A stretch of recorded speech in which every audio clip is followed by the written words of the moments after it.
Please be seated. Veuillez vous asseoir.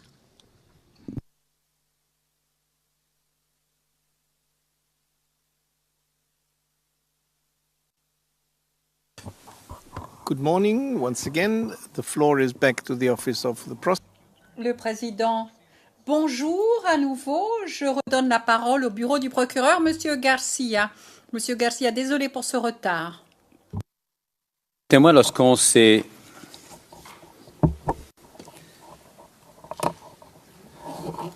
laissé, on a visionné une vidéo, vous avez dit que vous étiez présent lors de ce meeting au Bar-en-Bar. C'est exact? Oui.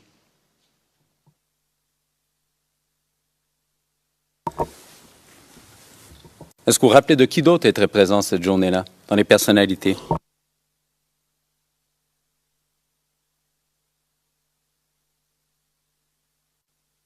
Je ne comprends pas bien votre question, s'il vous plaît.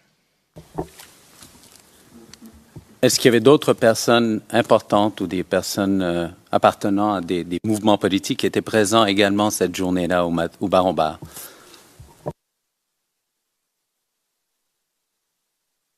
Toute la galaxie patriotique.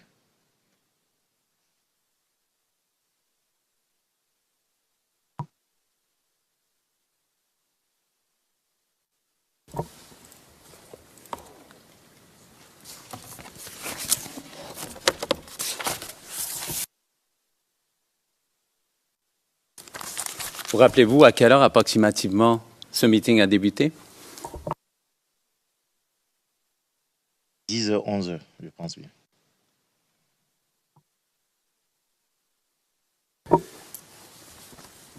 Et il a duré jusqu'à quelle heure?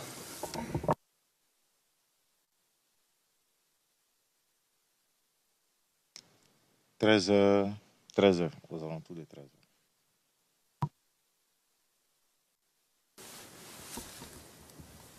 Simplement pour que ça soit clair au dossier, est-ce que vous êtes en mesure de nous dire approximativement combien de temps M. Charles Blais Goudet a parlé durant ce meeting?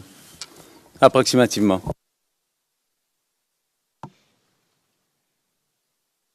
« 20 à 30 minutes.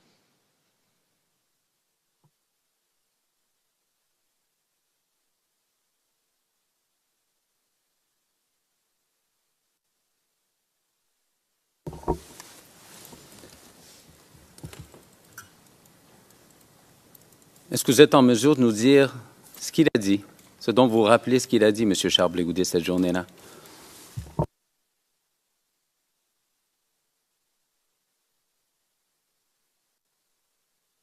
Je pense bien que M. Charles Blais Goudet nous a demandé d'ériger les barrages dans les différents quartiers pour empêcher l'ONUCI qui ravitaillait les différents points, qui ravitaillait tout ce qui était au Golfe. En plus de cela, on avait parlé des véhicules des forces nouvelles qui étaient déguisés en véhicules ONU et qui passaient dans les différents quartiers. Il nous avait incité à plus de vigilance dans nos différents quartiers pour pouvoir maîtriser les différentes circulations, les entrées et sorties des différentes personnes.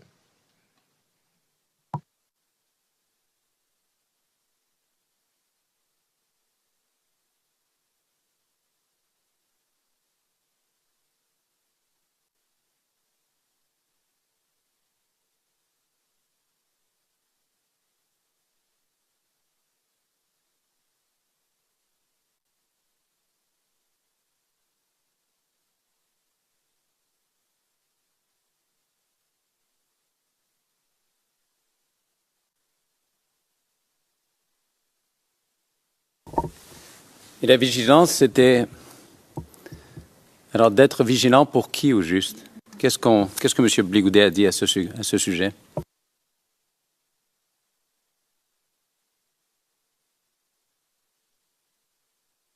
Il demandait à toute la population ivoirienne d'être vigilante parce que la Côte d'Ivoire venait de subir une deuxième attaque, c'est-à-dire que la guerre les velléités de guerre ou bien les attaques de différentes personnes, nous avons suivi sur la radio, sur la télévision ivoirienne, des gens qui ont été assassinés et brûlés à Bobo, des corps habillés. Donc, ça a appelé tout le monde, l'interpellé tout le monde, puisque les gens commençaient à attaquer.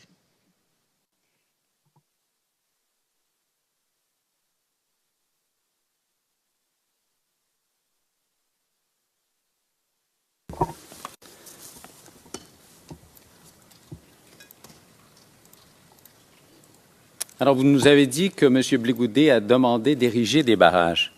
Est-ce qu'ils ont été érigés? Oui.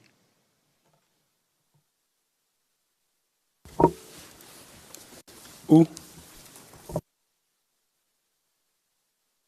Dans tous les quartiers, dans toutes les communes, aux entrées des différentes villes, je pense bien.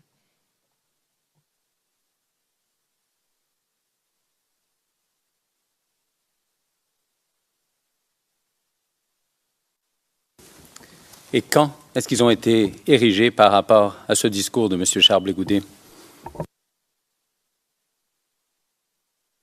Dès la fin du meeting,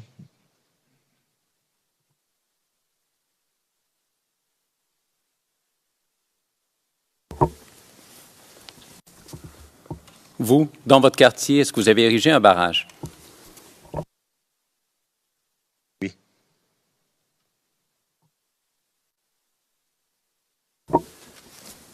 Et quel est le nom du quartier? Niagon Sud à droite, Yopougon.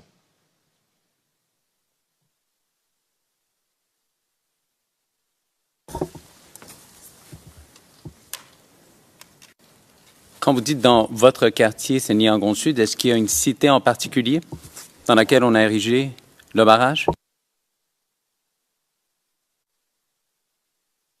Le quartier comprend plusieurs cités. Plusieurs cités, mais c'est sur une voie, toute une voie que nous avons érigé le barrage.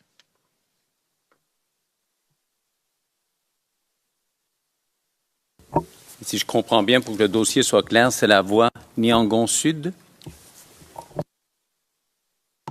Oui, monsieur.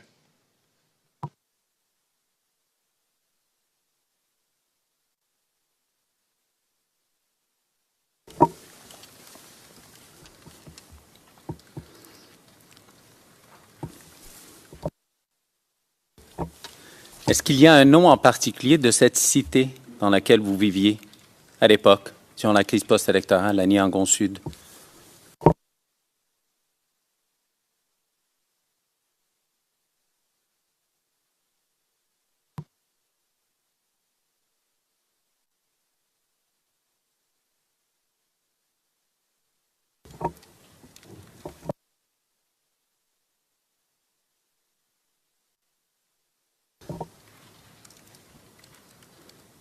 Monsieur le Président, perhaps we could just go into closed session. Monsieur Garcia, on pourrait peut-être passer à huis clos partiel pour cette question. Je vois que cela suscite certaines préoccupations. Et on verra. Sinon, on peut reclasser la réponse. Le Président, vous voulez passer à huis clos partiel? Monsieur Garcia, oui, brièvement. Monsieur le Président.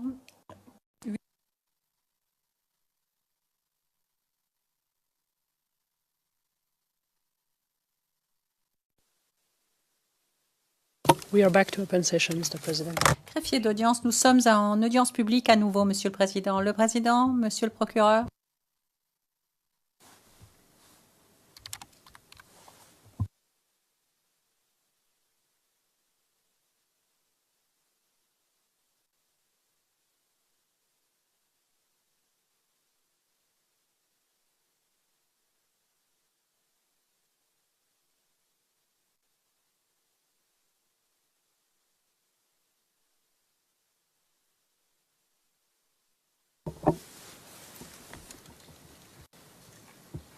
Alors, je vous pose la question, Monsieur le témoin, quant au barrage dans les autres quartiers, non pas dans le vôtre. Comment vous avez su qu'il y a des barrages qui ont été érigés dans les autres quartiers?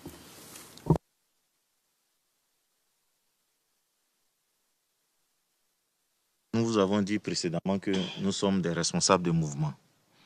Donc, dès qu'un barrage est érigé, nos différents camarades nous informent de ce qu'ils avaient érigé un barrage à tel point.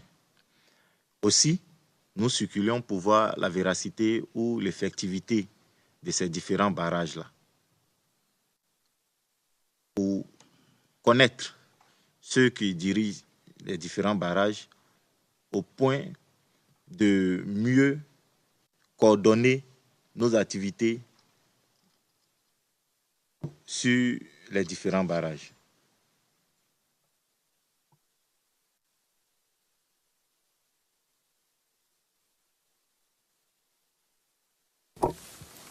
Et pouvez-vous nous dire où ailleurs il y avait ces barrages que vous avez constatés vous-même de vos propres yeux? À Yopougon?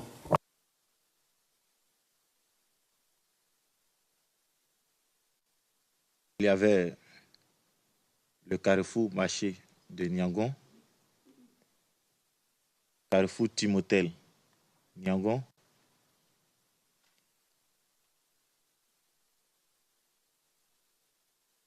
au feu de l'Ubafrique Niangon,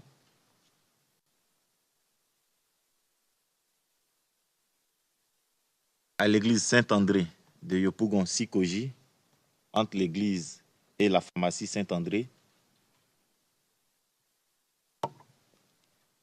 Au niveau du commissariat du 16e arrondissement, il y avait un barrage là.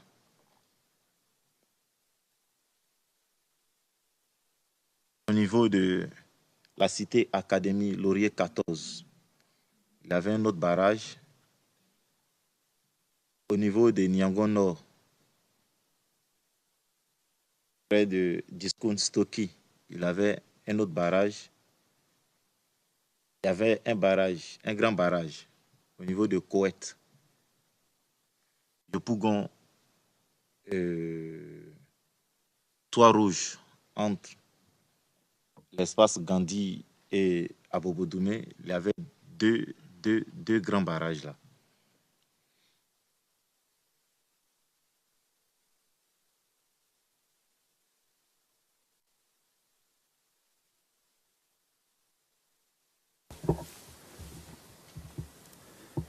Vous avez fait mention de vos camarades en relation avec les barricades qui vous ont informé. Et vos camarades en question, c'était des gens qui appartenaient à quel mouvement?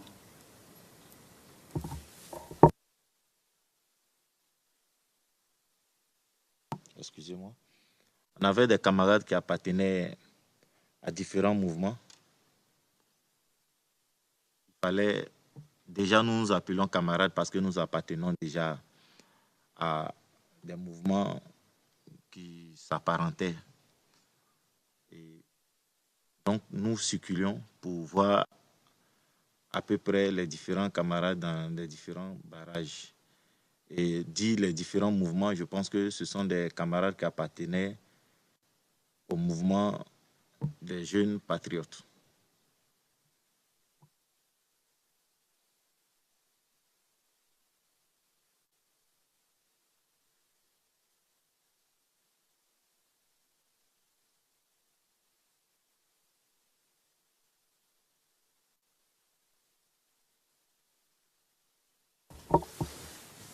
Savez-vous si la COGEP en tant que telle avait un rôle à jouer dans ces barrages?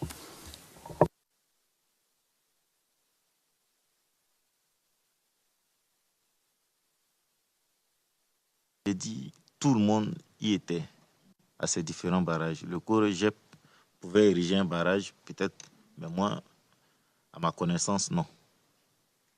Mais tous ceux qui étaient, il y avait même des jeunes du quartier, il y avait des corps habillés aussi parmi nous.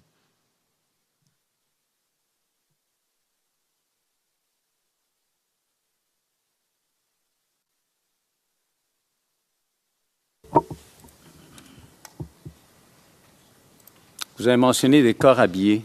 Lesquels? Les FDS, le corps habillé de Côte d'Ivoire.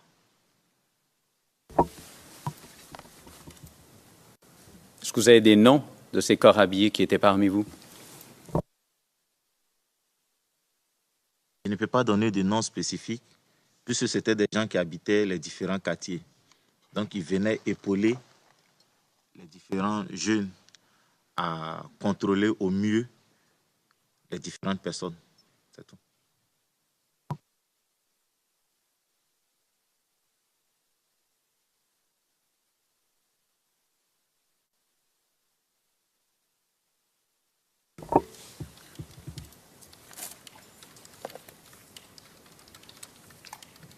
Sans connaître l'identité de ces personnes-là, est-ce que vous êtes en mesure de nous dire s'ils faisaient partie de quelle branche de la FDS, la gendarmerie, la police, l'armée?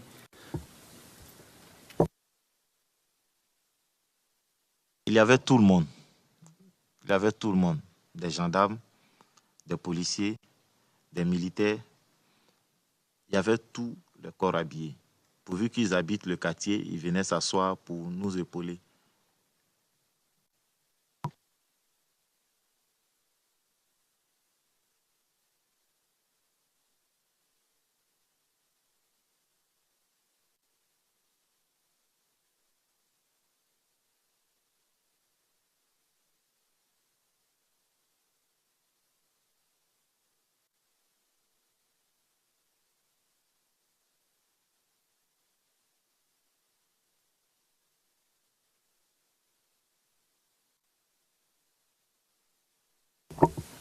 Est-ce que vous êtes en mesure de nous dire comment les gens à ces barrages-là, dans les différents quartiers, communiquaient entre eux pour savoir ce qu'ils faisaient? Vous avez mentionné que vous-même, vous êtes allé voir les autres barrages. Est-ce qu'il y avait d'autres moyens de communication? Nous étions à une période très délicate. Donc, il fallait que nous circulions pour nous donner, nous donnons des codes. Pour dire que si un tel ou un tel quitte un barrage pour atteindre un autre barrage, il fallait qu'il dise, il fasse un signe pour qu'on puisse le reconnaître en tant qu'une personne appartenant à un autre barrage pour que la personne puisse circuler librement. Et c'est comme ça que nous facilitions la tâche pour que nous puissions circuler.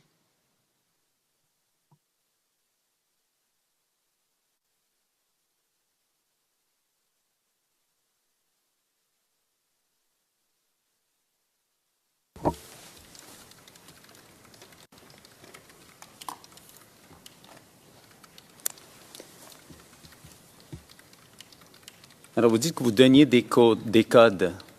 Pourriez-vous nous expliquer ça davantage? C'était quoi? Quel genre de code? Les codes variaient au fil des jours. Nous pouvions donner le V de la victoire en levant les deux doigts, soit le pouce, soit le code phare avec le véhicule, ou bien en fonction de la tenue que nous portions. On pouvait se dire, bon, pour se reconnaître plus facilement, il faudrait que ce jour-ci, nous portons une tenue blanche. Et en fonction de ça, on nous différenciait. On se donnait des codes pour pouvoir passer, ou bien des cris, par des cris ou des gestes. Et qui décidait des codes qu'on allait utiliser une journée en particulier ou un moment particulier au barrage pour laisser les gens entrer? Pas dit des codes pour laisser des gens entrer. J'ai dit, il faudrait que je précise que c'était pour ceux qui étaient des responsables du barrage, pour faciliter les circulations. Donc ces personnes-là se donnaient des codes. Et quand nous nous donnons des codes, c'est de façon de barrage à barrage. Vous savez que de tel barrage à tel barrage, vous devez dire ça. Vous arrivez à un barrage, vous vous présentez pour voir si vous appartenez vraiment à un barrage ou bien vous n'êtes pas de l'autre camp. Il faut que vous donniez un code. Et ce code-là a été déterminé par les deux autres précédents.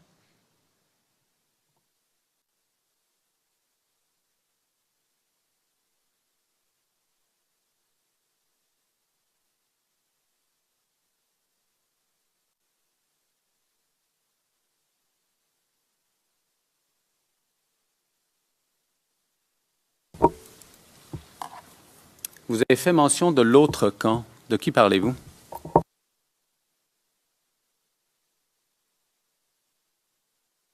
forces nouvelles.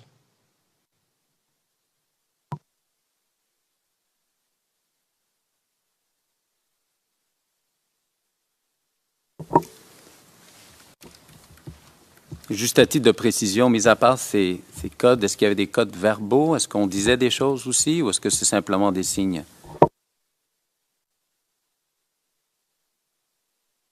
J'ai dit qu'il y a des signes, il y a des cris et il y a une présentation de différentes personnes.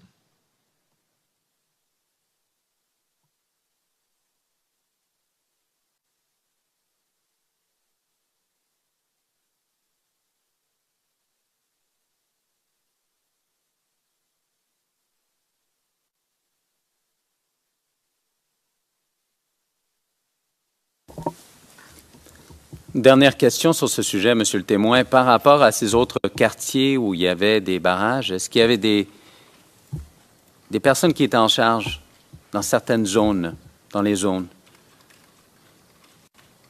Est-ce qu'une personne responsable? Je pense bien que chaque barrage était organisé. Chaque barrage était organisé puisqu'il ne fallait pas contrôler dans l'anarchie. Sinon, on serait soi-même une victime. Donc, il fallait contrôler et organiser le travail pour mieux contrôler.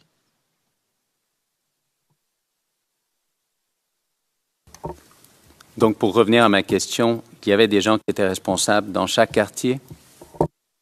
C'est exact.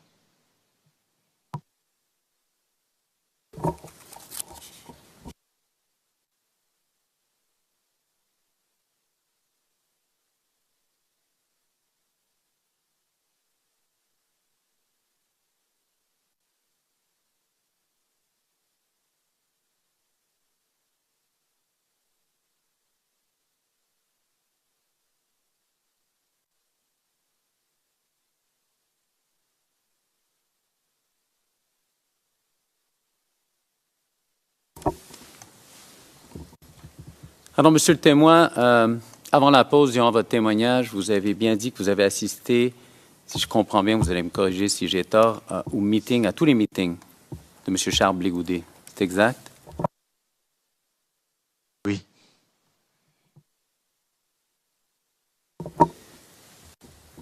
Alors, est-ce que vous avez assisté à l'appel au drapeau 19 mars 2011 à Yopougon? Le 19 mars 2011. Le 19 mars 2011, ce n'est pas le président Blégoudet qui a appelé les gens au drapeau. C'est la jeunesse qui est sortie pour aller vers lui, pour lui dire, nous voulons aller au drapeau. Nous voulons être appelés au drapeau. Ce n'est pas lui qui a appelé la jeunesse au drapeau. Alors, Monsieur le témoin, je vais vous jouer quelques extraits qu'on a d'une vidéo, justement, de cet appel au drapeau. Pour les fins du dossier, c'est CIV OTP 00150476, c'est l'onglet 23. Et nous allons jouer du début jusqu'à la minute 3:32 et par la suite de 5:24 à 6. Le transcrit se trouve à l'onglet 111. CIV OTP 0097 0180 à 0181 jusqu'à 0183 de 1 à 85. Alors, dans un premier temps, nous allons jouer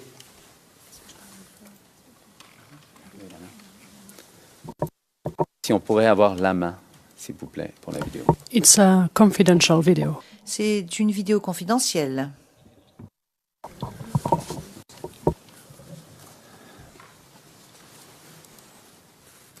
Confidentiel, oui, merci.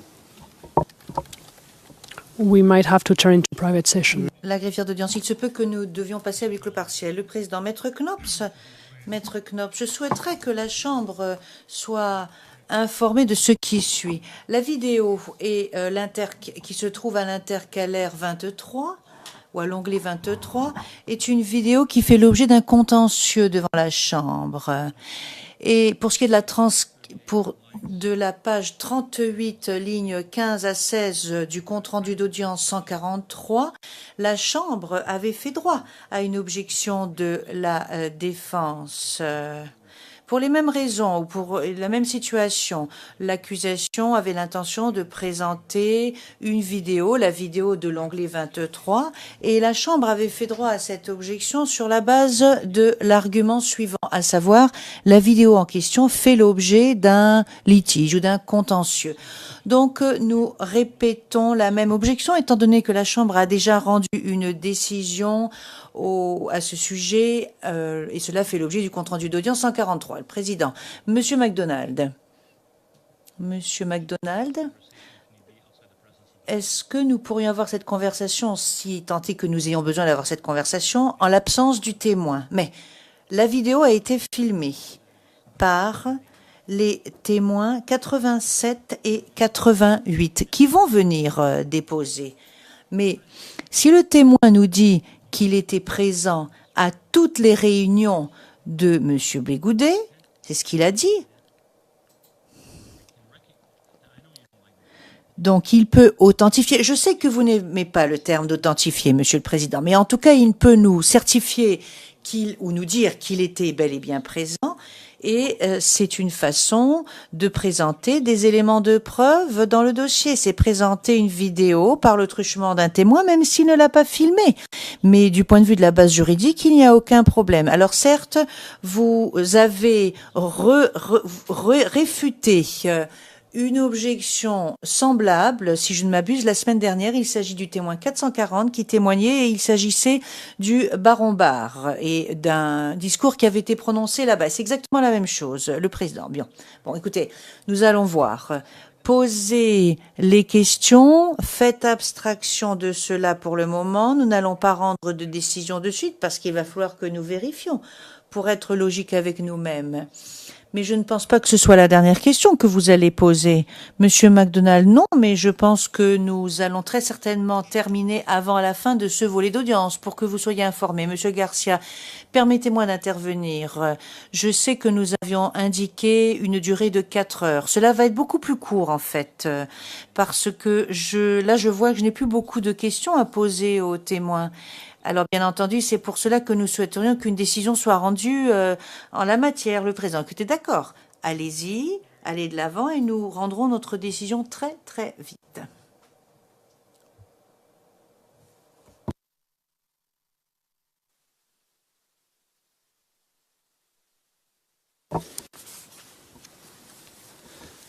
Alors, monsieur le témoin, simplement sur cet appel au drapeau du 19 mars, je comprends bien que vous étiez présent.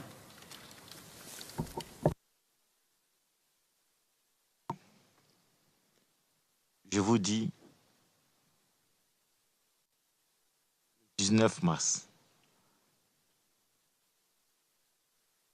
Je ne sais pas à quelle heure, mais j'étais présent où nous sommes allés demander au président Blégoudet de communiquer auprès du président Laurent Gbagbo que nous voulons aller au drapeau pour défendre notre nation.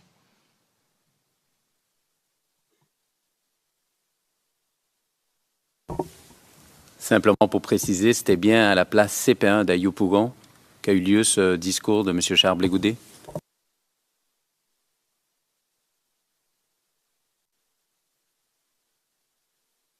Avant la place CP1, nous sommes allés chez lui à la maison. D'abord pour le lui dire.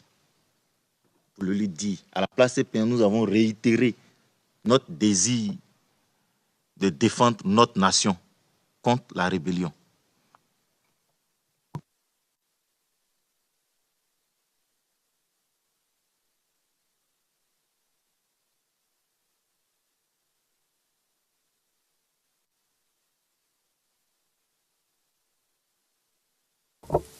Vous avez dit que vous êtes allé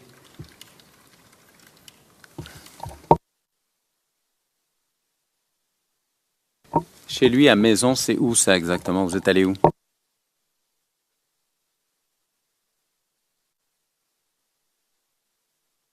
À Yopougon,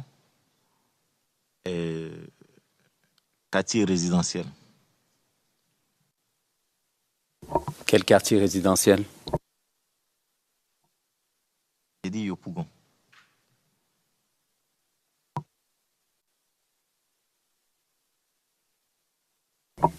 Et vous êtes allé voir qui là-bas?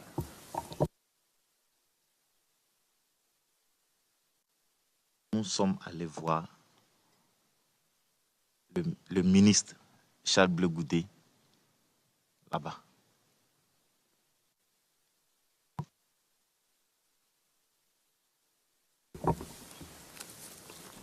Quand vous dites nous, vous étiez vous-même et qui d'autre? Quand j'ai dit nous, je ne parle pas de moi seul. Je parle non seulement de mon mouvement, des autres mouvements et l'ensemble des jeunes qui nous accompagnaient.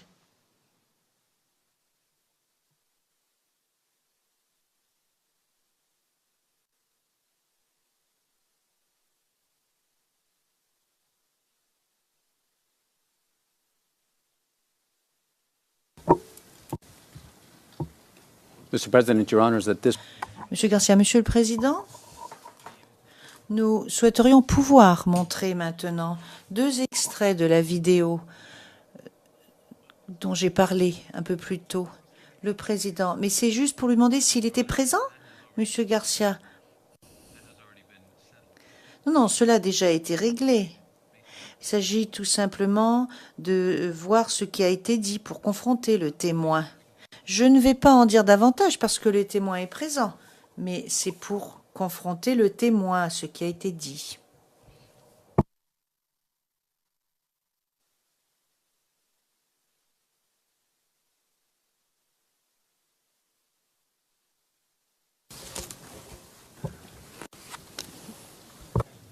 Mr. President, can the prosecution just... Maître Knops, Monsieur le Président, est-ce que l'accusation plutôt ne pourrait pas demander au témoin s'il se souvient de ce qui a été dit avant de lui montrer la vidéo? Le Président, oui, mais s'il était présent à toutes les réunions. Mais ce qui a été dit est clair. Cela figure dans la vidéo. Si nous voyons la vidéo, on ne pourra pas lui demander ce qui a été dit dans la vidéo parce que nous allons l'entendre. Donc il ne pourra pas dire quelque chose de différent par rapport à ce que nous avons entendu. Mais je ne comprends pas l'exercice, en fait. C'est cela. Si vous présentez la vidéo, eh bien voilà, c'est fait. Nous aurons entendu ce qui aura été dit. Est-ce que le témoin doit authentifier les propos tenus par quelqu'un d'autre dans une vidéo? Monsieur McDonald, Monsieur le Président, Monsieur le Président. Le Président, oui, je vous entends. Bien. Monsieur McDonald. Est-ce que le témoin pourrait quitter le prétoire très, très brièvement? Le Président, bon, d'accord. Monsieur le témoin, pourriez-vous, je vous prie, quitter le prétoire? Monsieur l'huissier, est-ce que vous pourriez accompagner le témoin?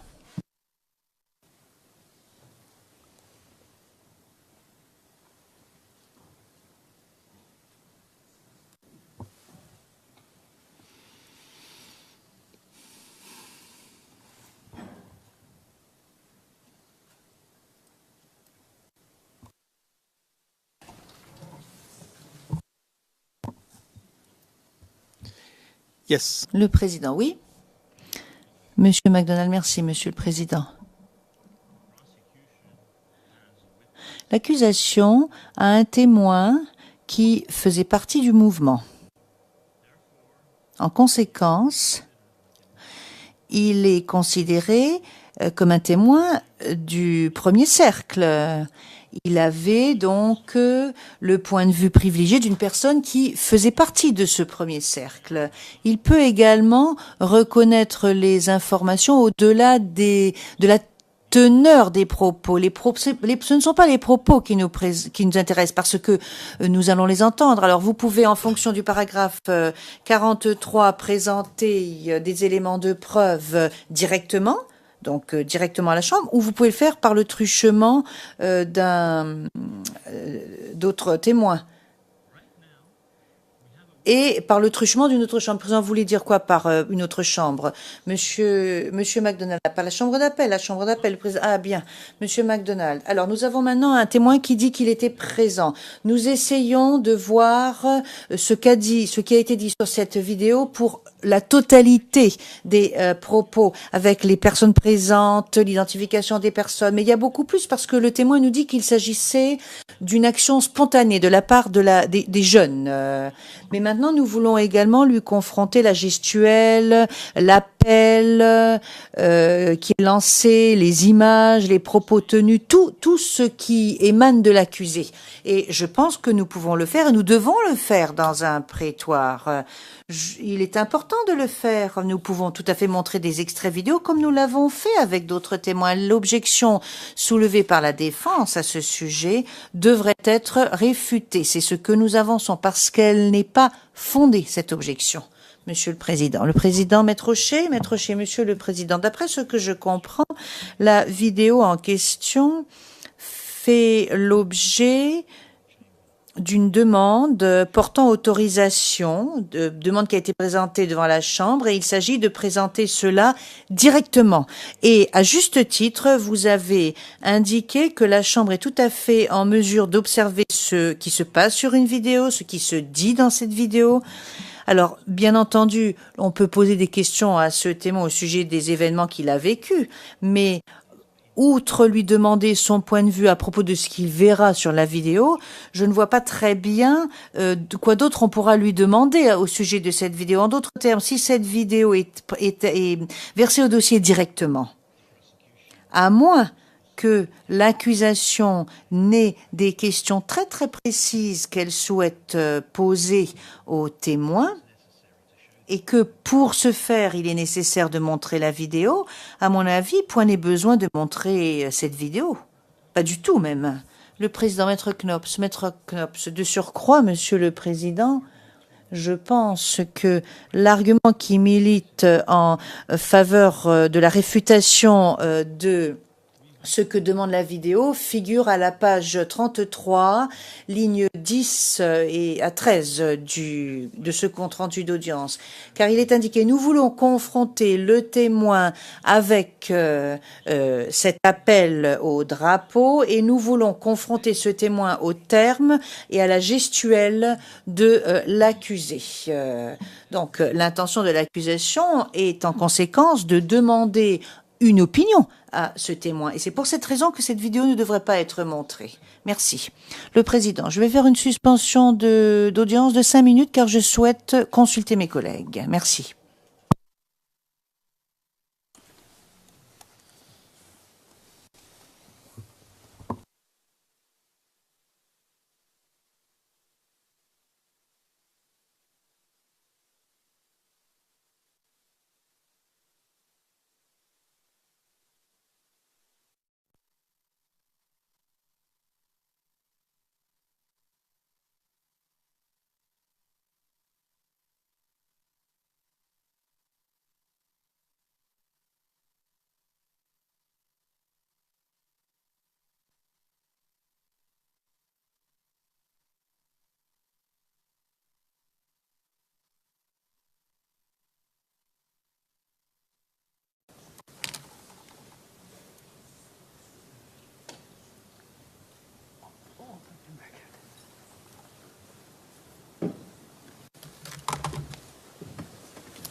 Please be seated, veuillez vous asseoir.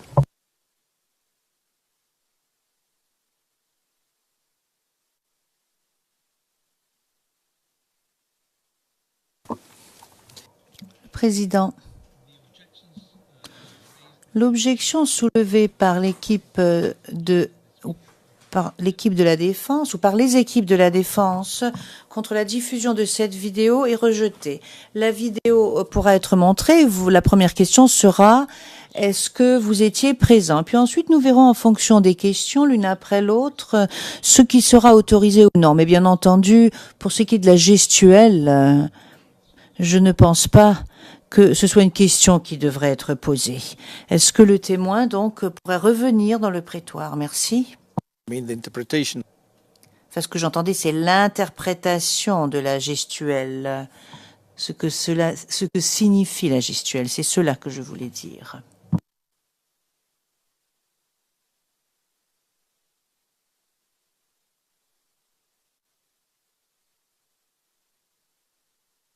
May I ask why this video? Le président, et puis-je poser une question? Pourquoi est-ce que cette vidéo est confidentielle? Elle devrait être publique. Monsieur McDonald, je le pense, Monsieur le Président. Mais c'est juste qu'il y a quelqu'un sur cette vidéo. Écoutez, je ne peux pas vous le dire puisque nous sommes en audience publique, excusez-moi. Mais il y a quelqu'un que l'on peut voir sur cette vidéo. Le président, oui, mais nous n'en savons rien, peu importe. Personne ne sait de quoi il s'agit. Monsieur McDonald, non pas pour cet extrait. Cet extrait, en fait, il peut être diffusé publiquement. Ces deux extraits peuvent être diffusés de façon publique. Le président, bien. Sinon, il va falloir procéder à d'immenses modifications. Donc, cette vidéo va être montrée publiquement. Elle peut être montrée, donc je vous en prie.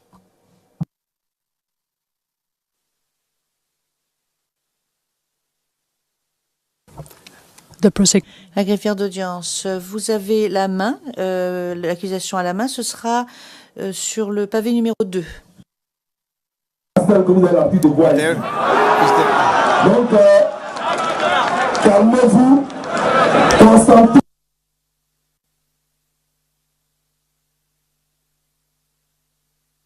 Vous, si vous êtes silencieux et qu'il y a moins de bruit, vous allez m'entendre. Donc, on se calme. J'étais en train de dire que depuis l'annonce des résultats du panel, le panel qui est venu se promener ici et qui est reparti, c'est la première fois que nous nous voyons aujourd'hui. Je vous ai vu sur tous les fronts. Je vous ai vu être attaqués dans les quartiers. Des gens qui prennent des fusils, qui viennent dans les quartiers, qui sont en civil et qui tirent sur les gens. La dernière action, le dernier crime que nous avons vécu, c'est la dernière fois qu'on sait que certains de nos camarades qui étaient au barrage ont été tués par les hommes d'Alassane Ouattara. Qui étaient à bord d'un taxi et ils ont tiré sur nos camarades et ils les ont tués. À Abobo, c'est vidéo aujourd'hui de ce monde. Tous ceux qui se réclament de Babo Laurent, chaque jour sont égorgés. Chaque jour sont torturés. Ça, ce sont des choses que nous n'avons jamais vues en Côte d'Ivoire. Chez nous ici, on peut s'énerver. Chez nous ici, on peut protester. Mais jusqu'à égorger les gens en Côte d'Ivoire, ça n'existe pas. Et ceux qui font ça, quand on leur dit qu'ils ne sont pas d'ici, ils doivent les insulter. Mais quand tu égorges des gens, alors que ce n'est pas dans notre culture, quand on dit que tu n'es pas d'ici, toi-même par tes actions, tu prouves que tu n'es pas d'ici. C'est ça qui est la vérité.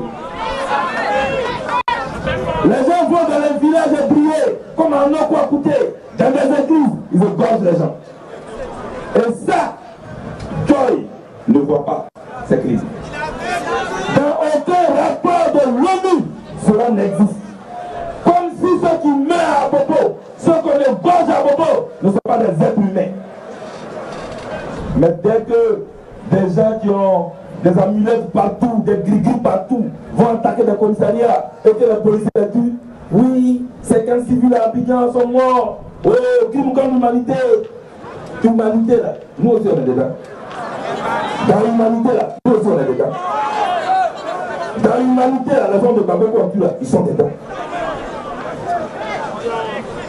Mais la question que je me pose aujourd'hui, qui nous fait la guerre? Finalement, je me rends compte que ce n'est pas Ouattara qui nous fait la guerre, mais c'est l'ONU et qui nous fait la guerre à Côte d'Ivoire. C'est eux qui nous font la guerre à Côte d'Ivoire. d'Ivoire. Et nous avions fait un choix. Nous avons fait le choix de la résistance et même nous. Je suis en train de me rendre compte qu'on veut m'obliger à changer ma ligne.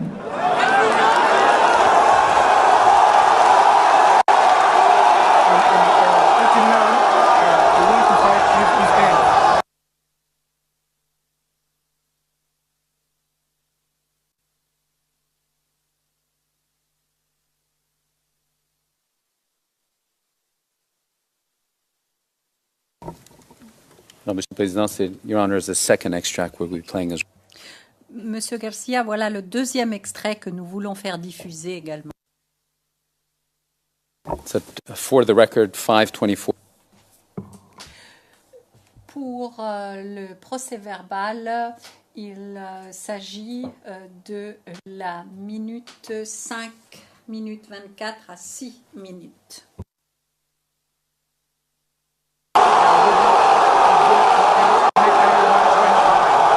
Je n'ai pas encore entendu.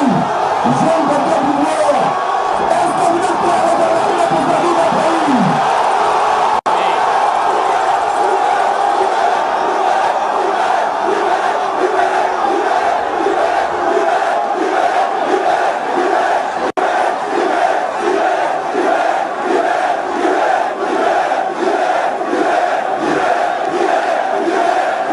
Jeune de Côte d'Ivoire.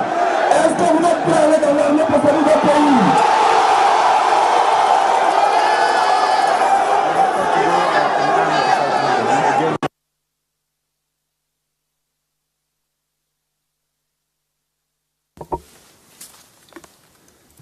Alors, Monsieur le témoin, vous avez vu les images. Est-ce que vous étiez présent, vous, à ce meeting public? Oui.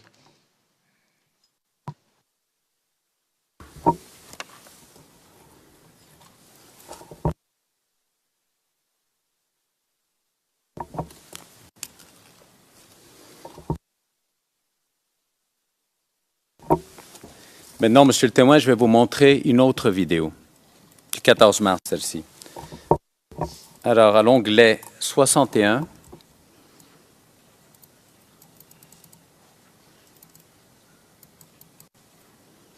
CV OTP 0087, pardon.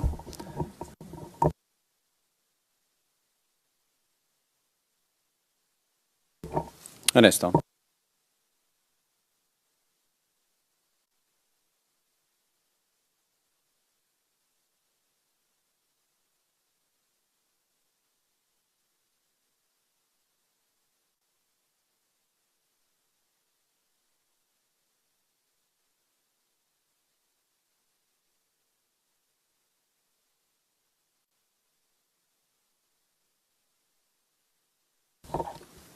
And that's for 1 minute, Your Honor. We're just verifying. Monsieur Garcia, un instant, s'il vous plaît, nous sommes en train de vérifier quelque chose.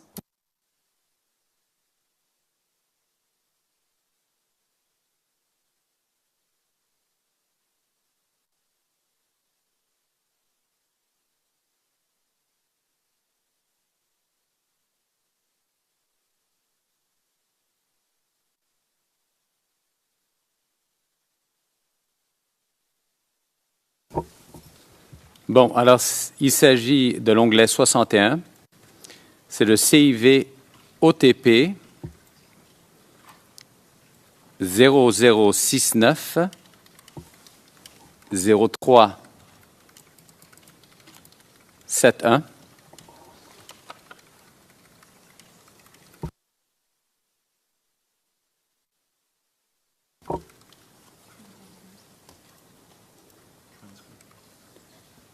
Et le transcrit se trouve à l'onglet 87.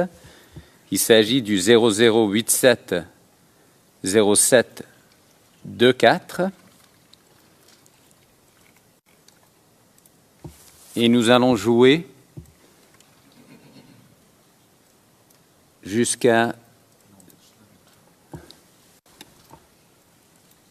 de la minute 0842 jusqu'à 12h22. Et les pages des transcrits correspondants sont 0725, 0726. Alors, si on pourrait avoir la main, à moins qu'on l'a déjà, j'imagine. Alors, on débute au timestamp à 8h42.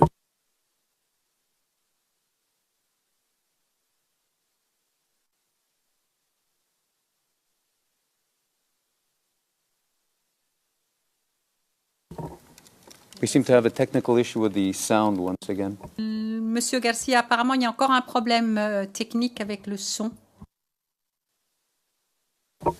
Et juste pour le dossier, c'est une vidéo du 14 mars 2011.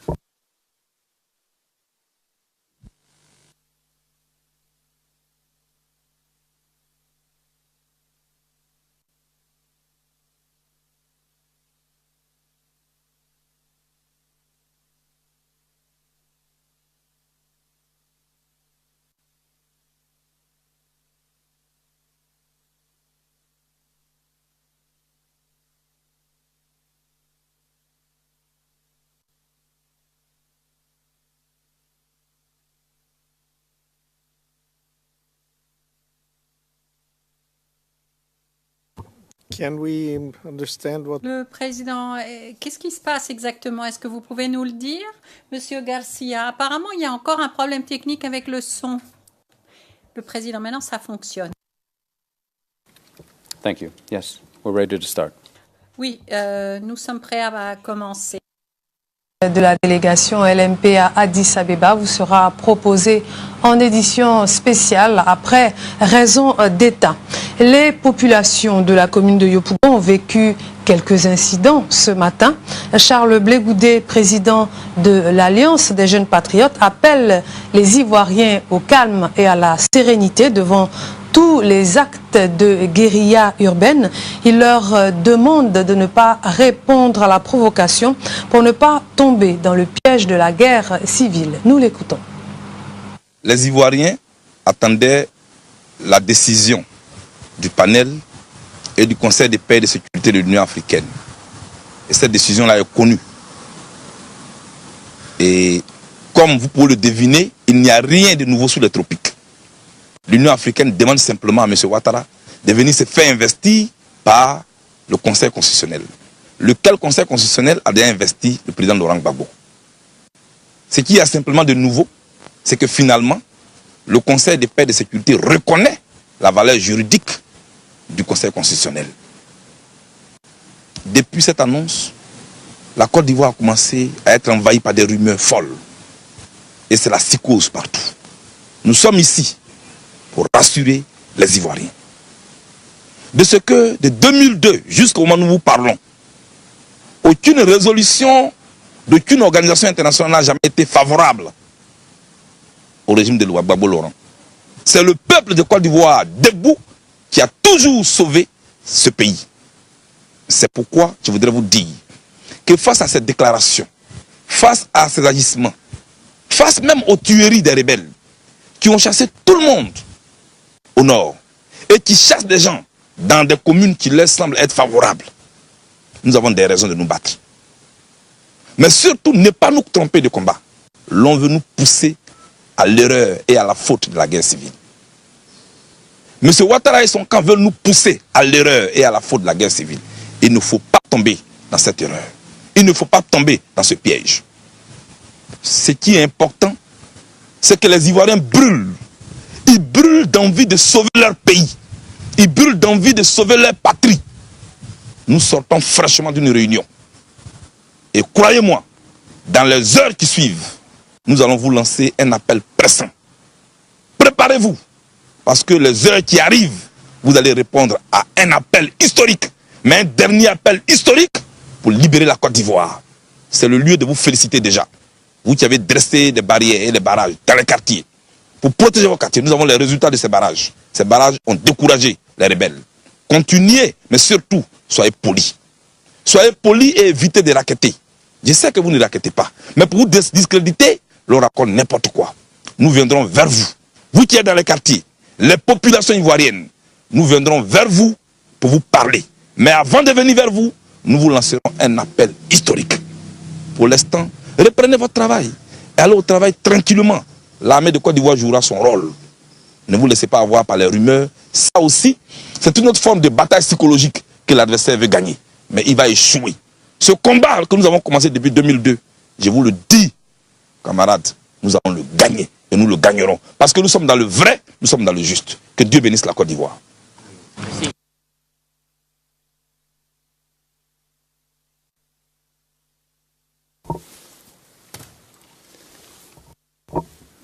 Alors, Monsieur le témoin, vous avez vu cette vidéo. Est-ce que vous l'aviez vue?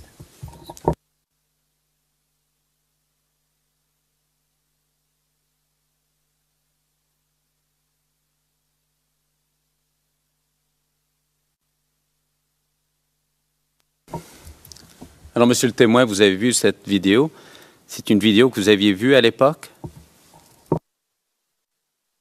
Oui, monsieur. C'était bien une vidéo qui a été... c'est bien une vidéo qui date d'avant, si je comprends bien, l'appel au drapeau, 14 mars.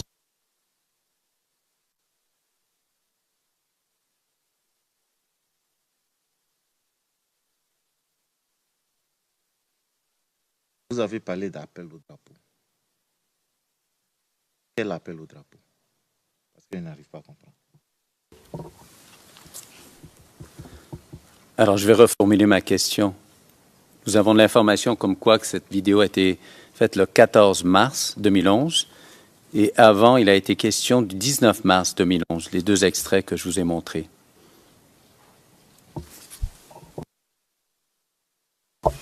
Monsieur le Président.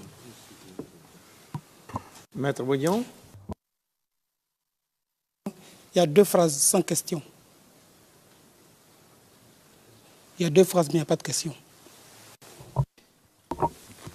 C'est pour expliquer, it's to explain to the witness. Yes. Monsieur le témoin, il s'agit effectivement d'une vidéo qui a été tournée avant le 19 mars. C'est exact? Je ne saurais répondre au risque de me tromper. Excuse me. Le Président, excusez-moi, Monsieur le témoin. Est-ce que vous étiez présent à ces deux occasions? La dernière vidéo visualisée n'est pas un meeting. C'est une déclaration. Donc je ne sais pas quand est-ce qu'ils ont fait la déclaration. Mais au meeting, là, j'y étais. OK. Alors, cette déclaration, c'était bien avant le meeting. Vous m'informez. Le Président, question. Savez-vous à quel moment cette déclaration a été faite? Est-ce que c'était avant le meeting ou après le meeting? Merci, Monsieur le Président. Je disais tantôt que j'ai déclaré, dit la vérité, toute la vérité, rien que la vérité. Et je n'arrive pas à cerner la déclaration. Quand est-ce qu'ils ont fait la déclaration? Je ne pourrais vous dire si c'est avant ou après. Mais j'ai dit que j'ai assisté au meeting et non à la déclaration.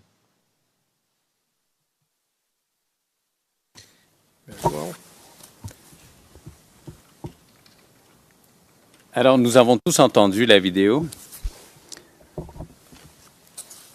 Et à un moment précis, et je vois que c'est la ligne 66, page 66, ligne 27 à 28, M. Charles Blégaudet dit « Et croyez-moi, dans les heures qui suivent, nous allons vous lancer un appel pressant. Préparez-vous, parce que dans les heures qui arrivent, vous allez répondre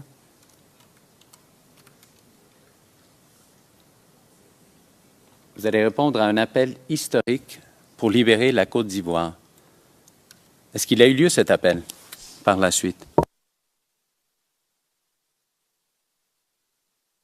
Je pense que par la suite, nous avons eu un dernier meeting à la place de la République. Je pense que c'est là l'appel.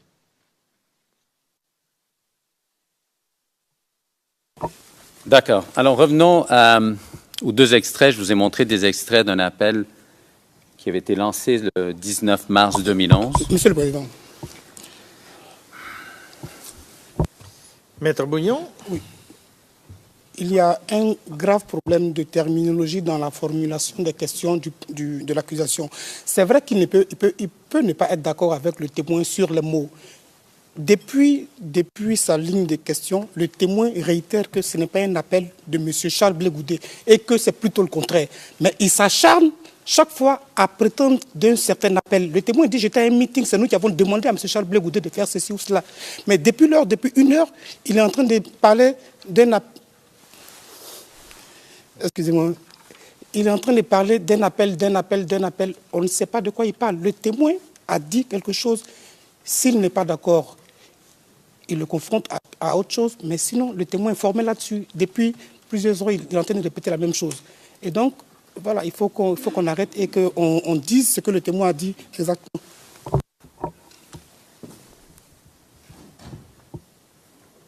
Although I think also the witness... Le président, le témoin a bien parlé d'un appel qui était arrivé quelques jours plus tard. Mais Maître Bougnon a raison. Il faut utiliser la même terminologie pour qualifier la même chose, que nous soyons tous sur la même longueur d'onde. Monsieur Garcia, je voudrais rassurer le Conseil de la Défense. Ça n'est pas l'objectif de la question, cet appel. Je voulais simplement resituer le témoin, le président. Mais quand même, il faut qu'on utilise la même terminologie pour qualifier le même événement, la même chose. Après ce meeting du 19, meeting public, 19 mars, est-ce que vous avez constaté quelque chose dans votre quartier, dans les autres quartiers?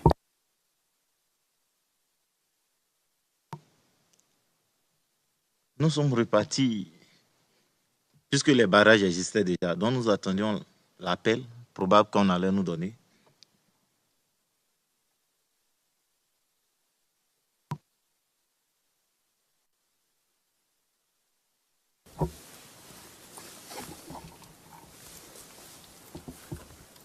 Alors, monsieur le témoin, avez-vous une connaissance quelconque sur des entraînements de jeunes dans les quartiers?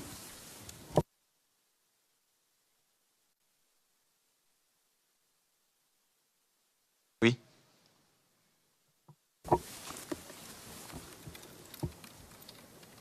Alors, commençons par votre quartier. Je comprends que c'est Niangon Sud. Est-ce que vous avez de l'information à nous donner concernant l'entraînement de jeunes dans votre quartier? Comme je vous l'ai dit tantôt, nous sommes allés voir le général Charles Blé Goudé pour négocier auprès du président Laurent Gbagbo comment est-ce qu'on pouvait faire enrôler les jeunes au drapeau ou appeler les jeunes au drapeau. Donc, dans l'espoir qu'on nous appelle plus tard, il fallait que ces jeunes-là puissent rester, s'entraîner, se maintenir en forme pour qu'ils puissent répondre à l'appel de la République si jamais on devait les appeler.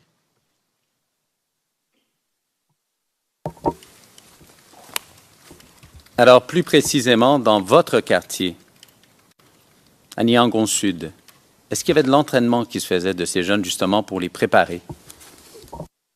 Oui. Qui faisait cet entraînement? Oh, c'est un ancien militaire.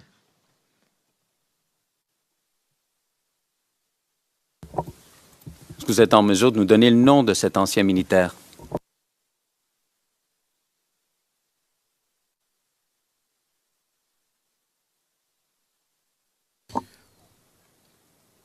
L'ancien militaire, c'est M. Zagbayou. Z-A-G-B-A-Y-O-U.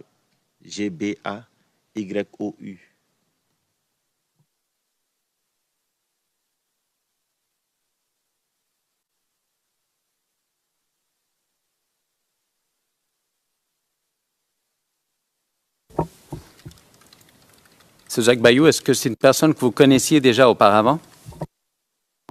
Non.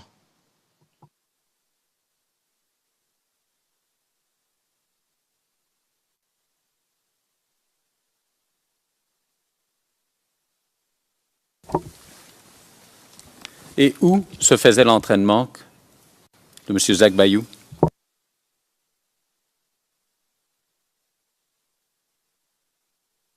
L'entraînement avait lieu entre l'hôtel Timothée et l'église des Assemblées de Dieu de Yopougon, Niangon.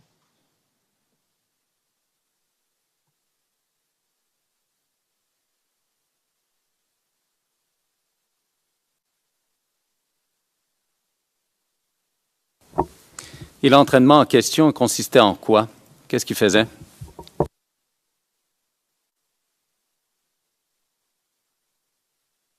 Des entraînements sportifs, hein, puisque il n'y avait rien, c'était une mise en jambe, les pompes, c'est tout.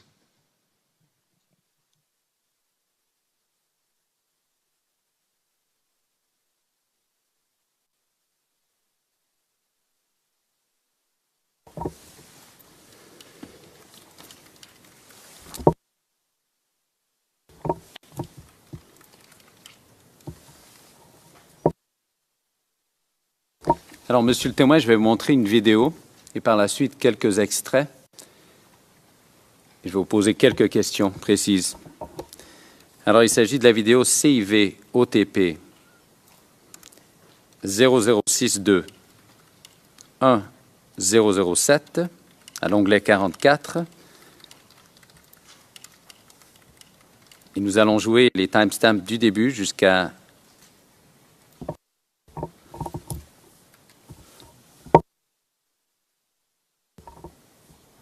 27 et 14. Et le transcrit se trouve à CIV OTP 0093 0220. C'est à 0221, ligne 1 à 14.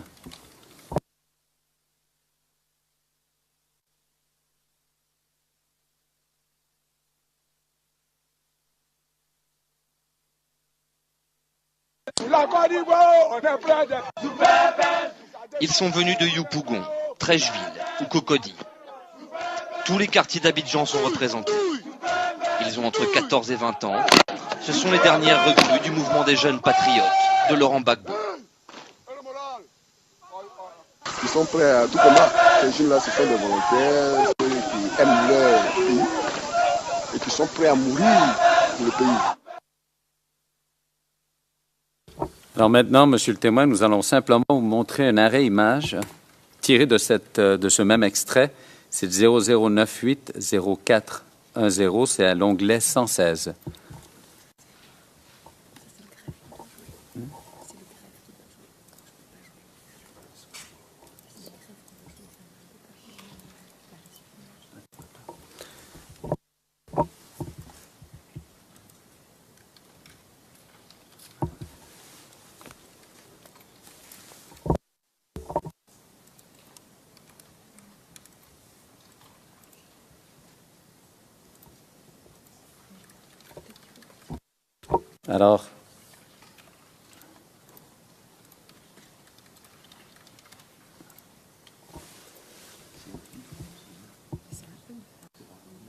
Alors, je veux simplement préciser si le greffe pourrais-je faire diffuser, merci.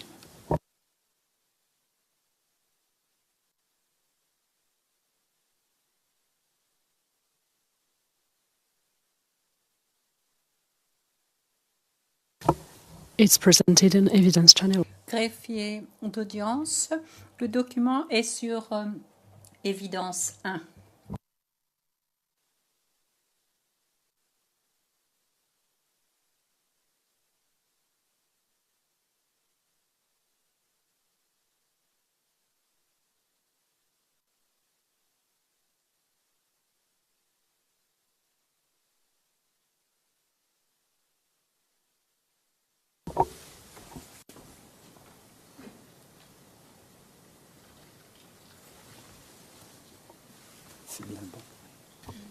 Mr. Witness, who is this person? Le président, monsieur le témoin, qui est cette personne?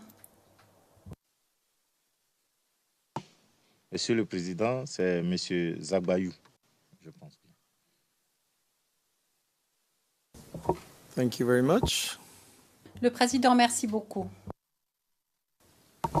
Et nous allons vous jouer une autre vidéo.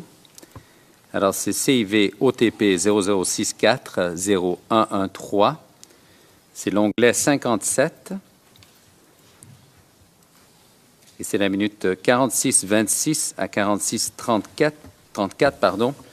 Le transcrit se trouve à l'onglet 77, CIV OTP 0086 1028 à 1030.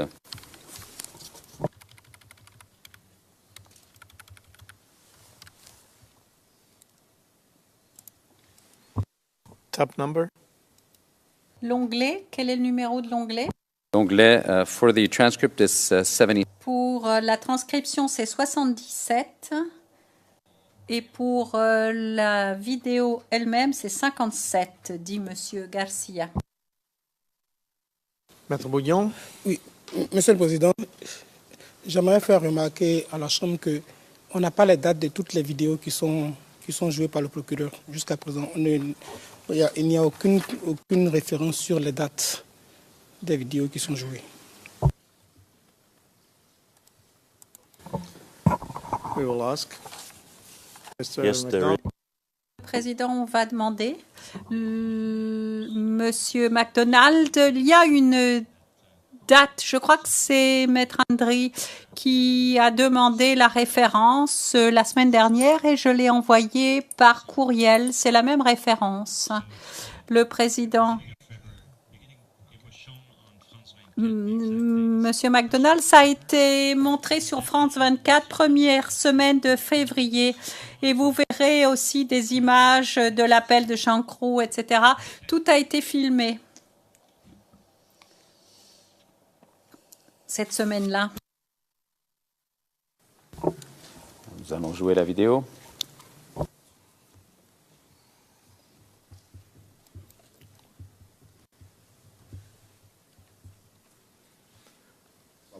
Et son armée tiennent bon et ne laissent aucune place à la fébrilité aussi. Le pays, la Côte d'Ivoire.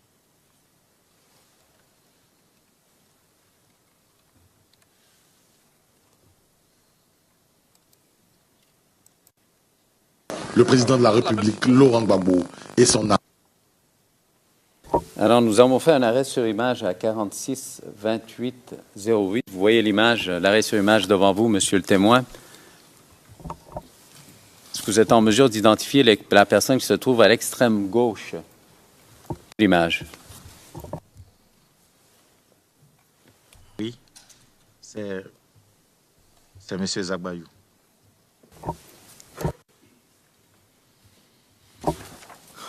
Alors, monsieur le témoin, nous allons continuer sur ce sujet d'entraînement. Est-ce que vous saviez s'il y avait d'autres personnes qui faisaient de l'entraînement des jeunes dans d'autres quartiers? Non.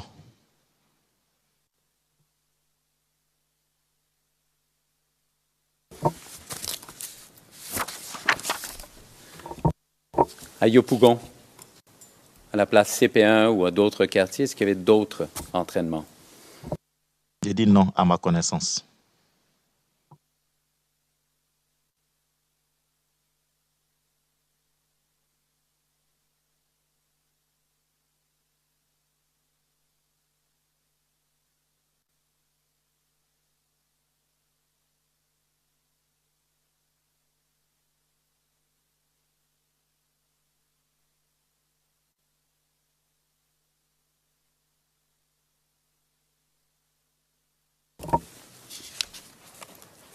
Alors, monsieur le témoin, je vais vous ramener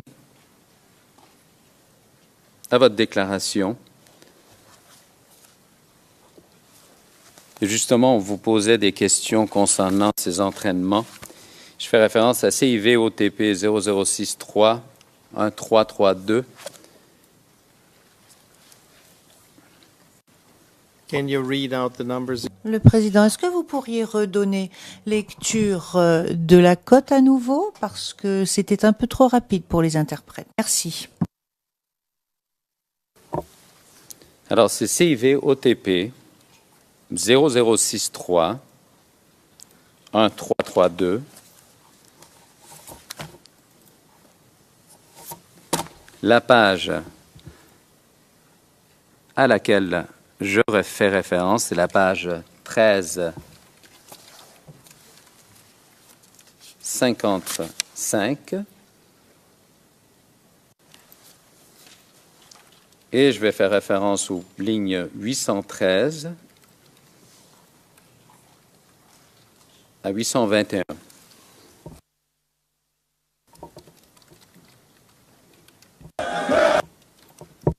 Plutôt, je vais commencer à la ligne 811. Alors, l'intervieweur 1 vous a posé la question.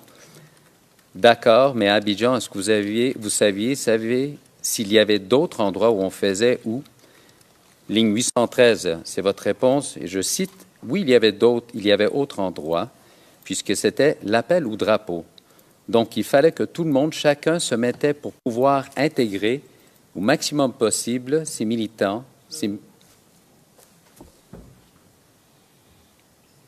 militants qui, d'aucuns pour, certains qui n'avaient pas de diplôme, d'autres qui avaient un diplôme moindre, pour permettre à ceux-là d'entrer dans le cursus, professionnel, pour que ces gens-là aient au moins un métier plus tard ou bien une rémunération plus tard. Intervieweur. D'accord. Votre réponse, 820, 821, je cite. Donc, il y avait plein. Il y avait le camarade Zadi Djedje qui dirigeait ceux de Koumassi. Ligne 822, d'accord. Ligne 824, vous-même, et je vous cite, qui dirigeait ceux de Koumassi. Intervieweur 1, c'était où à Koumassi? Votre réponse? Koumassi. Il s'entraînait à la place Inch'Allah.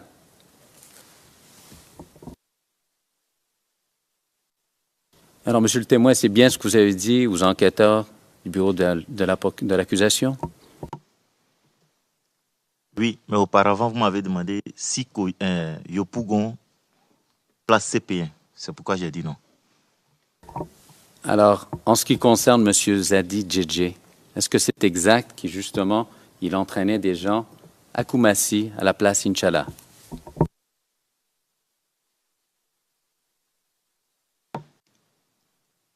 Zadi Djedje n'entraînait pas des gens. Il était avec des gens, il s'entraînait avec des gens. Sinon, lui-même, il n'entraînait pas. La raison pour laquelle je vous ai dit diriger, c'est parce que à la ligne 820-821 de la page 1355, vous avez dit, il y avait le camarade Zadi Djedje qui dirigeait ceux de Koumassi. Alors, quand vous avez utilisé ce mot diriger, vous voulez dire quoi? Zadi Djedje était le responsable de Abidjan Sud, c'est-à-dire après l'eau. C'est lui qui était chargé de coordonner les barrages et autres dans cette zone-là. Voilà.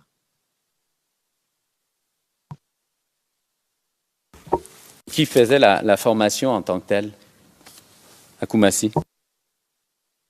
J'ai dit son nom parce que c'est lui que je connaissais comme responsable dans la zone.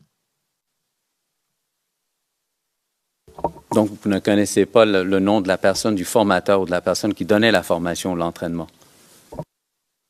Non, monsieur. Alors, vous avez mentionné CP1 ou l'espace CP1. À votre connaissance, est-ce qu'on entraînait des jeunes à cet espace? J'ai dit à ma connaissance que je ne connaissais pas.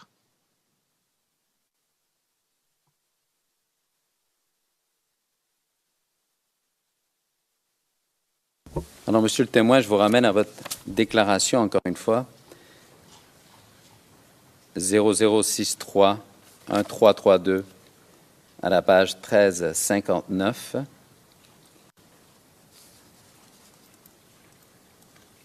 Et je parle des lignes 972 à 977. Alors vous dites, et je vous cite, Jacques Bayou, oui, Il y avait d'autres militaires, c'est ce que je vous dis.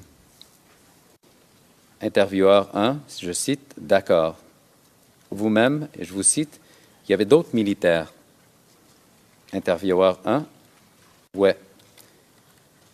Votre réponse à la ligne 976 à 977, et je vous cite, A.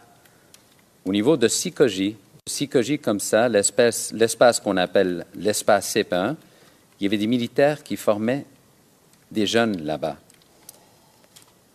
Intervieweur 979, personne entendu, vous-même, et je vous cite, mais comme je maîtrise pas leur nom. 981, intervieweur, je le cite, ouais. 981, je vous cite, je ne peux pas vous dire que c'est le tel truc, mais je sais que le groupe de Magui Lotokar,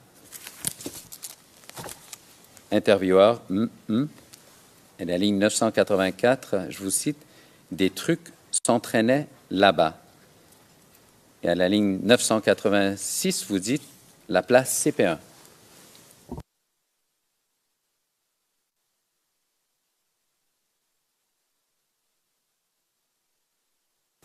C'est bien, monsieur le témoin, ce que vous avez dit aux enquêteurs du bureau du procureur? J'ai dit au bureau du procureur qu'il y avait des gens à la place CP1, dirigés par M. Magui Lotoka, feu Magui Lotoka, à Yopougon, à la place CP1, que ces personnes-là étaient armées. Dit qu'ils s'entraînaient, moi, je sais pas. Voici ce que je leur ai dit. Ce sont des personnes armées qui étaient à la place CP1.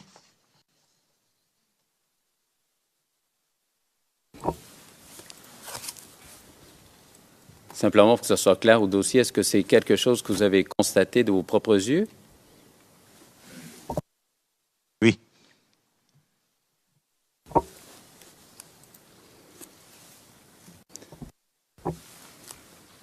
Qu'est-ce qu'ils avaient comme arme?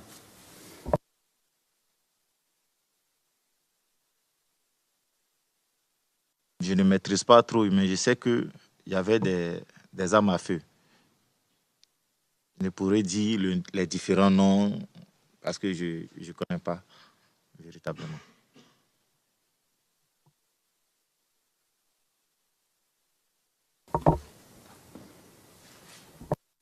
J'ai essayé de vous poser la question avant, mais en ce qui concerne Zach Bayou, est-ce que c'est quelque chose, l'entraînement dans cette zone-là, dans votre zone, est-ce que c'est quelque chose que vous avez constaté vous-même de vos propres yeux aussi? Oui.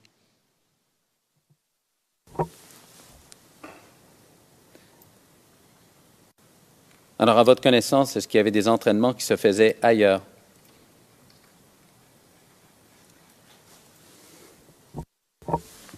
Port-Bouin. Oui. Alors, vous allez pouvoir nous le dire, est-ce qu'il y avait une personne qui était responsable de cette zone de Port-Bouin pour l'entraînement? Je vous disais tantôt que derrière l'eau, la personne responsable était Zadi. Et à Port-Bouin, il a confié au camarade Blacky.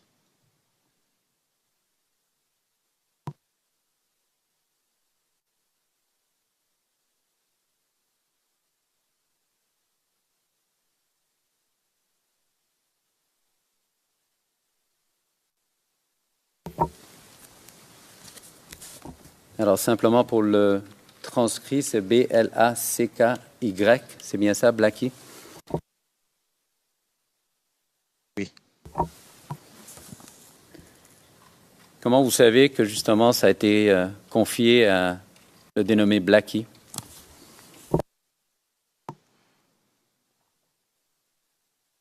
Je vous ai dit tantôt que nous appartenons à des mouvements et chacun communiquait les différents responsables afin de permettre la circulation des différents associations aux différents lieux.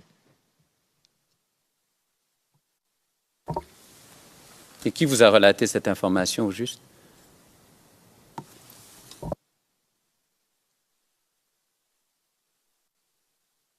Je vous dis, monsieur, que nous sommes des responsables de mouvement. Donc, quand vous avez quelqu'un qui dirige et qu'un membre de votre mouvement fait partie, il vous appelle pour vous dire, bon, ici, il y a un responsable, il prend contact avec le responsable et il vous donne le numéro du responsable. Au cas où vous voulez partir ou bien passer par cette zone-là.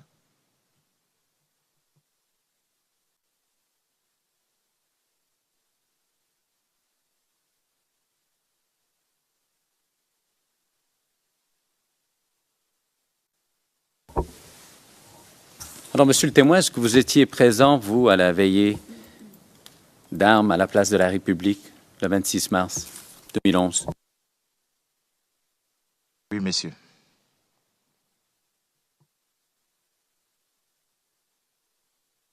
Pourriez-vous nous dire en vos mots, qu'est-ce qui, justement, c'est quoi l'occasion, la veillée d'armes? Expliquez-nous ça. Monsieur le Président.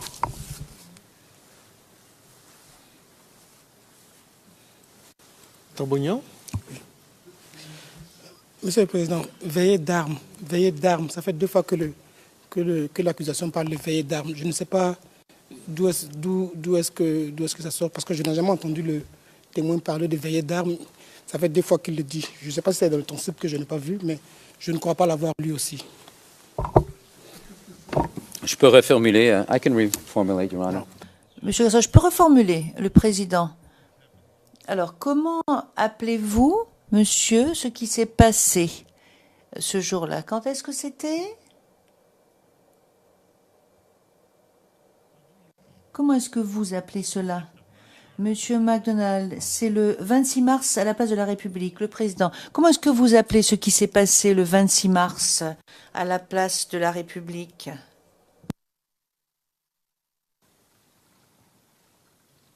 C'est un meeting. A rally. Let's call it. Alors, un meeting. Appelons cela un meeting, comme l'a dit le témoin. Comme ça, au moins, tout le monde saura de quoi nous parlons.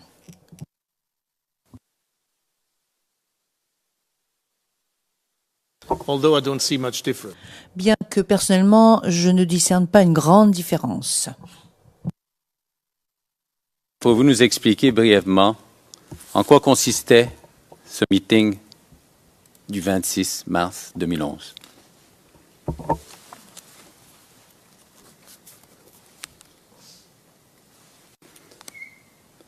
Il y a longtemps.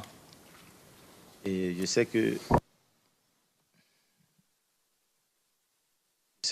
le meeting du 26 mars, d'abord nous avons veillé là-bas pour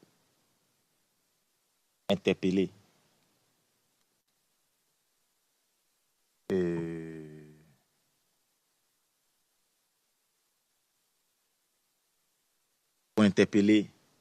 toute organisation internationale à prendre conscience de ce que des Ivoiriens étaient en train d'être tués au vu et au su de tout le monde et que ça créait un mutisme au niveau des différentes organisations internationales et que la Côte d'Ivoire était attaquée, des jeunes de Côte d'Ivoire voulaient interpeller le président pour dire au président qu'ils sont fatigués d'attendre, sont fatigués parce que nous étions au 26 mars et il y avait beaucoup plus d'attaques. Les gens commençaient à entrer dans des villes. Les gens fuyaient les différentes villes pour venir à Abidjan. Donc c'était le message que le président, le général voulait donner à la communauté internationale et nationale pour dire je pense bien. Vous avez mentionné que vous aviez veillé. Pouvez-vous nous expliquer simplement? La veillée, nous sommes restés jusqu'au matin.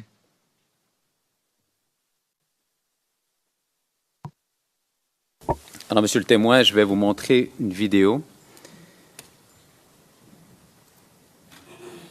L'onglet 31, c'est CIV OTP 00410474. May I ask a question? Le Président, puis-je poser une question avant, une demande de précision? Lorsque vous dites en répondant à une question qui vous avait été posée. Donc, le message était pour le président. Le général souhaitait transmettre ce message à la communauté nationale et internationale. Mais qui est le président et qui est le général en l'occurrence?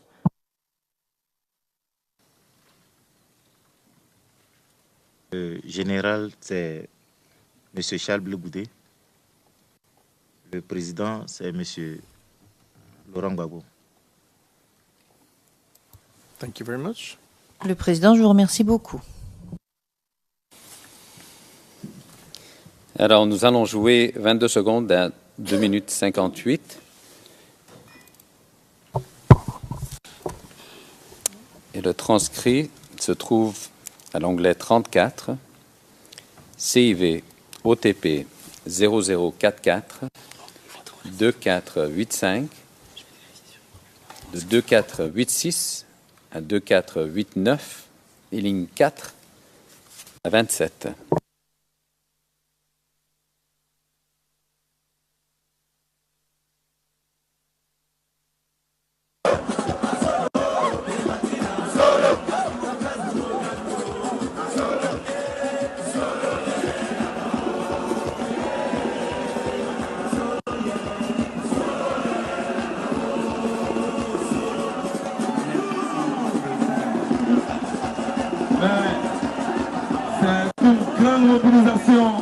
C'est une mobilisation historique. Il faut acclamer cette mobilisation.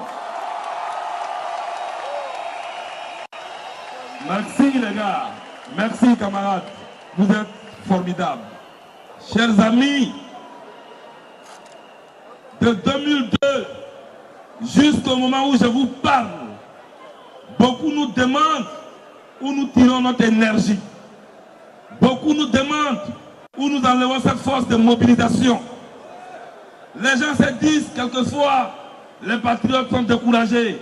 Et quand les patriotes sortent, ils sont surpris. Derrière les patriotes, il y a une force. Devant les patriotes, il y a une force. Au-dessus des patriotes, il y a une force. C'est la force de l'Éternel des armées que je voulais qu'on acclame très fort. Acclamez l'Éternel des armées, s'il vous plaît. Il faut faire beaucoup de bruit.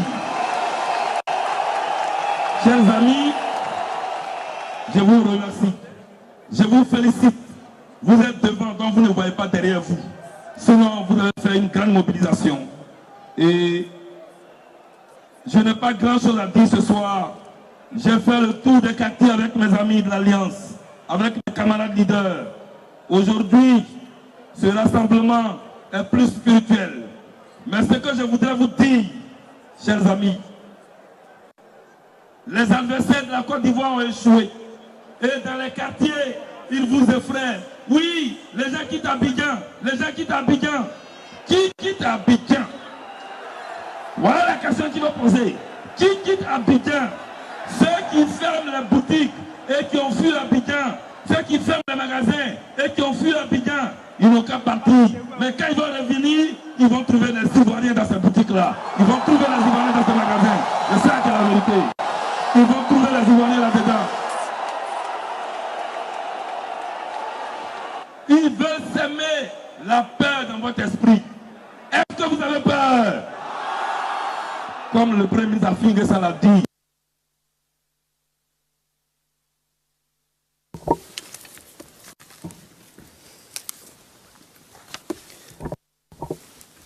Alors, Monsieur le témoin, vous avez vu l'extrait de cette vidéo. C'est bien le meeting auquel vous avez assisté le 26 mars à la place de la République?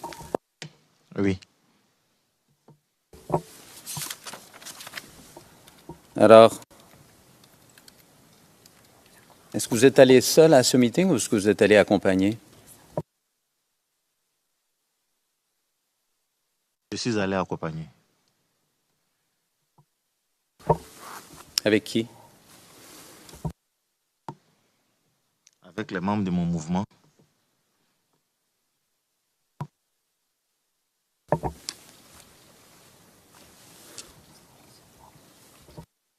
Lorsqu'on parle de votre mouvement, c'est lequel encore? C'est UGE-COGEP? Monsieur.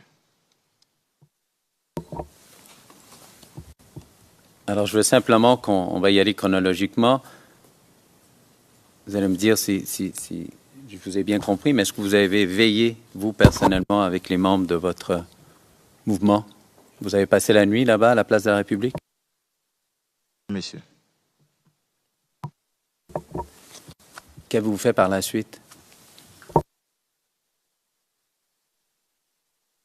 Après la veille? Oui, alors je vais être plus précis. Justement, après la veillée, qu'est-ce que vous avez fait? Dites-nous chronologiquement vos pas. Qu'est-ce que vous avez fait? Après la veille, nous nous sommes retournés dans nos différents quartiers.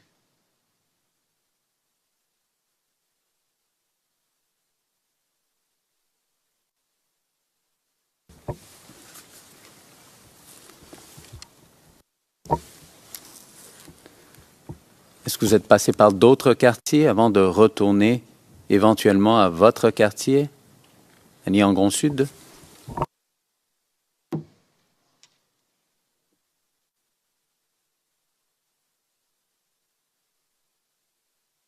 Non, je ne pense pas.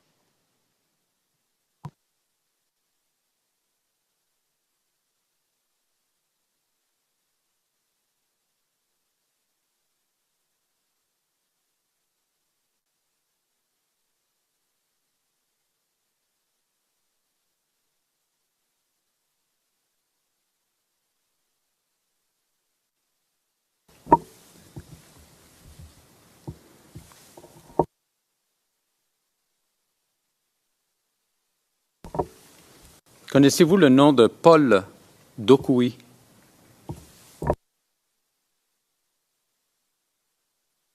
Oui, monsieur. Qui est-ce?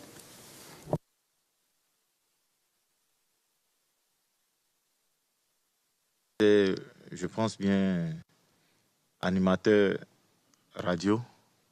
En plus, on est directeur de la radio, un truc comme ça.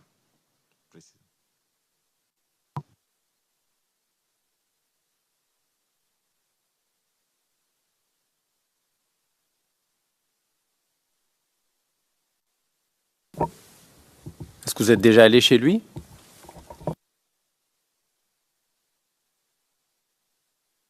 Personnellement, aller chez lui, non. Mais j'étais dans un véhicule et on m'a montré chez lui.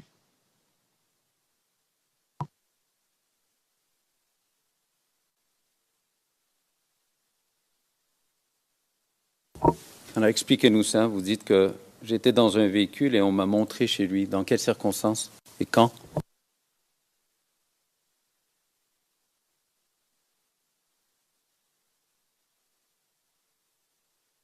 Je pense bien que c'était pendant la crise que nous étions allés voir les différents camarades qui étaient derrière l'eau, c'est-à-dire Zadi et Blacky, les autres. Et là, ils nous ont dit de venir qu'on parte chez M. Paul Dokuyi. Donc c'est comme ça, ils sont allés et moi, je suis resté dans le véhicule.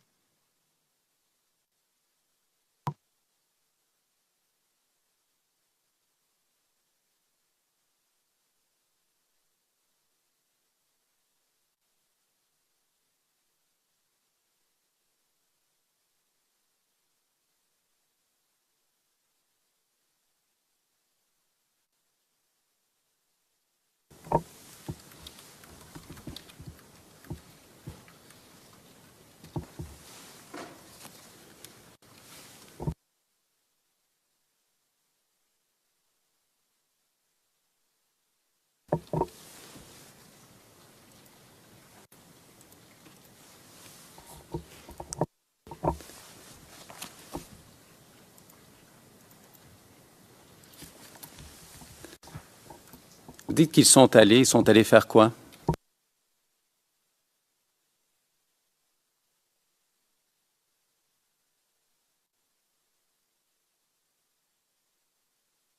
Je saurais vous dire, au risque de me tromper, si vous avez des écrits, vous pouvez me rafraîchir la mémoire, s'il vous plaît.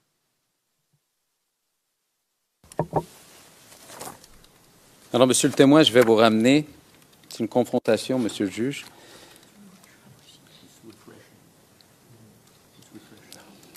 À 0063 1464, à la page 1481, et je fais référence aux lignes 613 à 625 sur cette page.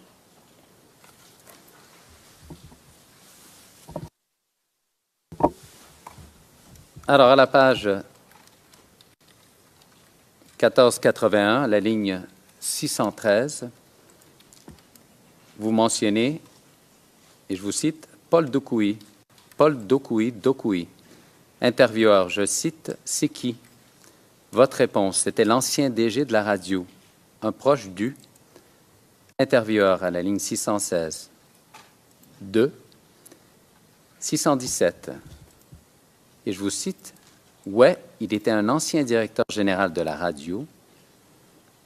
Je ne sais pas si c'est Fréquence 2 ou bien Radio Côte d'Ivoire. Un truc comme ça, mais il était là-bas. 619, intervieweur 1, et je cite, d'accord. Et donc, qu'est-ce qu'il a fait par rapport à 620? Vous-même, je vous cite, c'est chez lui qu'on faisait des réunions. Intervieweur 1, OK. 622, et je vous cite, c'est chez lui, à comment on appelle ça, même chez lui à, c'est Marcory, non, Marcory ou Koumassi, puisque c'était dans la nuit. Oh, je sais qu'il habite à la lisière de Marcory, Koumassi. Donc, ils ont tenu une réunion et ils ont livré des armes à mon camarade Zadi Djedje pour qu'il puisse continuer le combat à Koumassi.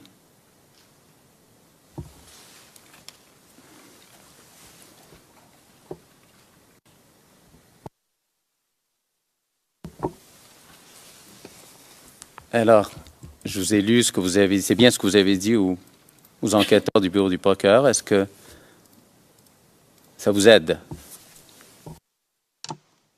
Je lui ai dit qu'il m'a été rapporté par le camarade Zadi Djedje. Vous avez mentionné ça dedans, qu'il m'a été rapporté. C'est ce que je vous ai dit. C'est ce qui est dit. Voilà.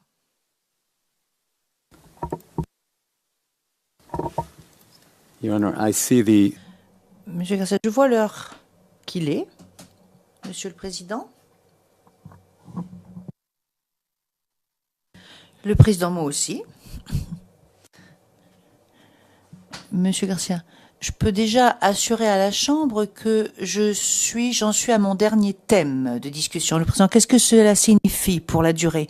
Monsieur Garcia, je dirais grand maximum 20 minutes pour le prochain volet d'audience et peut-être moins. Le Président, bien.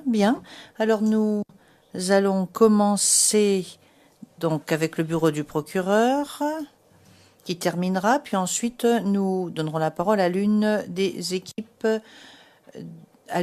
équipes de défense. Il y a un accord entre ces équipes. Y a-t-il un accord? C'est une question que je vous pose. Est-ce que vous savez qui va commencer?